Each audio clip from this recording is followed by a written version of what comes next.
Po vjen keq. O atë që kam bërë me sytë mia, o atë. Vjen keq. Pret tash, pret. Tash është shoku mi kol. Kol mi thuni çati vllonal, po shmi shtëpi. Po. Sqarimi shumë pritur nga Egli me gjestin, duket se ka ndodhur dhe jo në një vend do si do, por në një suite enkas për çiftin, ku kanë ndarkuar dhe kanë patur mundësinë të flasin për gjithçka që ndodhi mes tyre. Sjellja paksa problematike e Eglit para daljes së saj nga Big Brother e stepi gjestin dhe kjo ka një arsye. Ai ka rrëfyer për lidhjen e tij romantike jashtë shtëpisë, e cila mori për masa të mëdha toksiciteti, duke i kaluar paksa limitet. Po të them për lidhjen time jashtë. Unë e shikoja që hipi në çatinë e shtëpisë. Kam parë të merr me sy sepse bënte gjeste, donte të hidhej. Këto drama që pash, thash do më mbetet në dorë. Nuk guxoja të bëja asgjë, sepse thoja po ta lë më mbetet komplet mua përgjegjësia.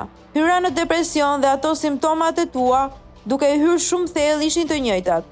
Ndërsa Egli i përgjigjet, kisha 20 persona që i haja me dhëmb për budalliqet që bëje ti. Pritore se është një presion i madh.